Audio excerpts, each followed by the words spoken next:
Sabi nga, love is a many splendor things. Dear Child, itago niyo na lang po ako sa pangalang Jose. Dito po nagsimula ang kasaysayan ko sa lugar na Malibay sa Pasay. Sa pamamagitan ng aking kaibigang si Edgar, doon ko nakilala si Janet. Si Janet ang kapatid ni Edgar at siyang nagpatibok ng gusto sa natutulog kong puso. Lalo na sa kanyang maalindog na katawan na siyang lalong nagpasira ng aking pag-iisip. At aking inaasam-asam na sana siya na nga ang babaeng matagal ko nang pinapangarap na makasama ko sa aking buhay. Tunghayan po natin ang ilang pangyayari sa pagmamahal ko kay Janet.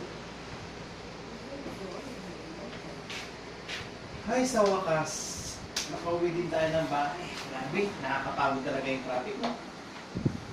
Hey, Mix, tingnan mo, dali. Ang sexy mo. Mukhang siya na nga yung sinasabi siguro ni Edgar na patid niya. Ay, ano nga? Mga Mix. Tara, lapitan natin. Uday, may ba palapit? Uday, kung may time sa'yo. Ay, naku, Alpa. Tigilan mo nga ako. Ikaw talaga. Mamaya niya. Marinig ka nila. Hi. Pwede ba makipagkilala? Ako pala si Ellie. Mix, pakilala ka naman. Alpa, magpakilala ko doon. Kaya ako. Ako nga pala si Jose. Ang ganda mo naman. Ano ko sa'yo? Iyan ang una naming pagkikita ni Janet Chan.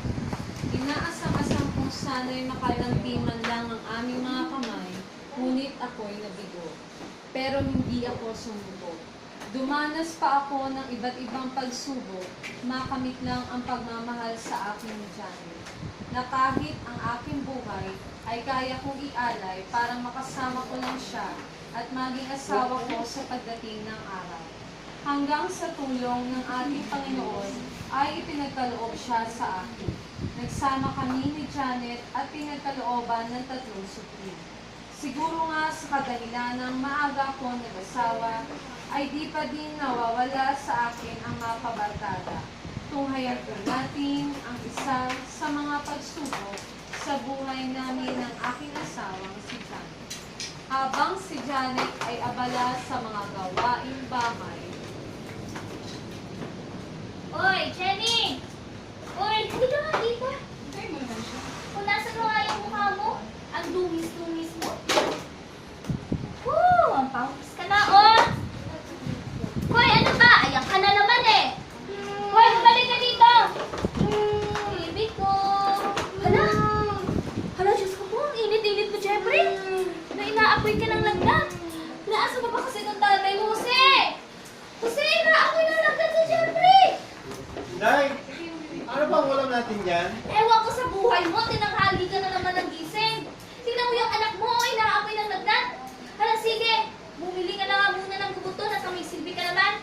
O sige na, bibili na. Ay, bilisan mo, ha? Ngunit lumipas ang ilang oras, ay wala pa din si Jose. Lumabas saglit si Janet at nakita niya itong naglalaro ng basketball kasama ang mga barkada. Umuwi siyang inis na inis at pag-uwi ni Jose sa bahay.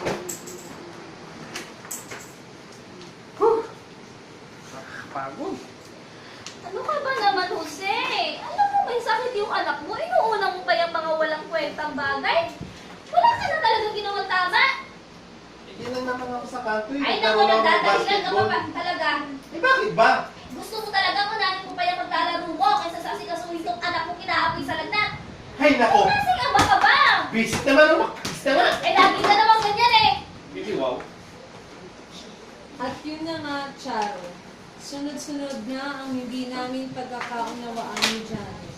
Pinipilit kong magbago, ngunit masyadong mailap ang pagbabago sa akin. Ang gusto ko lang sa mga panahong yun ay ang maging masaya. Oo, Charo, kasama ko si Janet araw-araw. Ngunit hindi ang kanyang pagmamahal. Hinahanap ko ang kaligayahang yun sa piling ng aking mga barkada para kahit sa konting panahon. Ang lang ay maibsan ko ang problema na aking Todo kayo dyan, ha? May mga I-act nyo, ah. pagkakataon sa tuwing sumasahod si Jose sa pagkukonstruction ay nagyayaya siya sa kanyang mga barkada na mag-inuman sa beer house. Isa ito sa pinag-aawayan nila ng kanyang asawa. Pare, tingnan nyo! Mukhang galante ngayon si Jose, ah! Tingnan mo! Mukhang kabuli pa ng chicks. Dalawa-dalawa yung ako, oh. Uy, Jose, tignan mo, oh. Jose, gusto mo ba ng masahe pagkatapos ito, ah? Kung sige na pare, Ang pagbigyan tandi mo. mo talaga, girl. Lamang yan din yan. Mukhang tigang kay Mare. Ay kasing pagod, eh. Ngunit tingid sa kaalaman ni Jose ay nagmamasid lang pala sa malayo ang kanyang asawang si Janet. Umuwi na bahay si Janet, dala-dala ang sama ng loob na sa kabila ng pagbitiis niya ay nakuha pa ng kanyang asawa ang magliwali. At pag-uwi ni Jose sa kanilang bahay, ay ito ang tagbong kanyang naabutan na higit kailanman ay hindi niya malilimutan.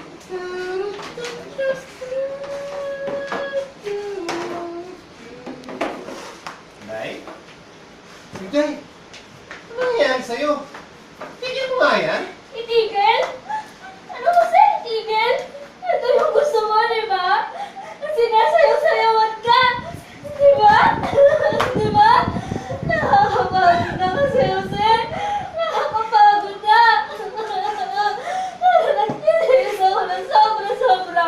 Alala sa mga bata. Day?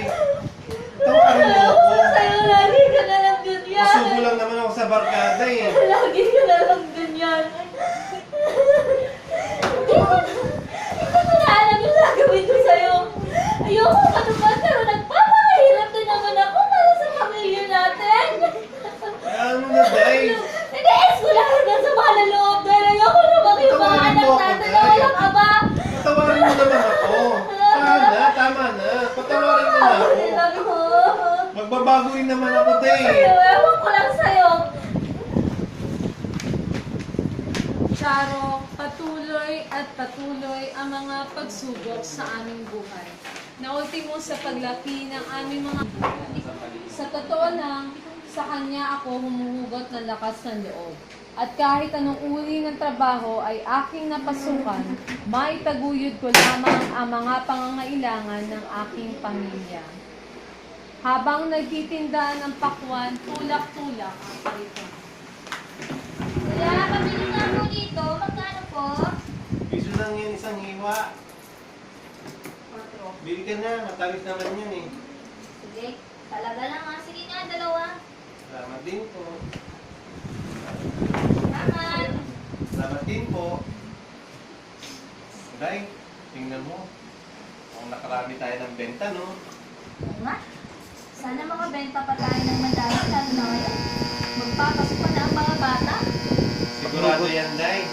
Pinapangako ko sa'yo na magsisikap ako ng mabuti alang-alang sa ating mga bata, mga anak. Talaga lang ha. At ako naman, sisiguraduhin kong magkagampanan ko ang pagiging isang tulirang ina sa ating mga anak at bilang isang butihing asawa mo. Wow! Bay talaga ng misis ko. Pakis nga! Eh, mayos ka nga dyan. Charo, 7 taon ko bago naramdaman ang na sa kabila ng aming pinagdaraan ng hirap sa buhay at sa mga pagsubok sa aming dalawang mag-asawa ay nakapagtapos ang aming 3 anak. Tunay ngang napag-aaralan ang salitang pag-ibig.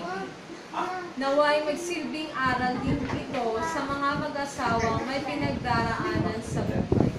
Dahil ika nga nila, the family that prays together stays together. Nagmamahal, Jose. Okay.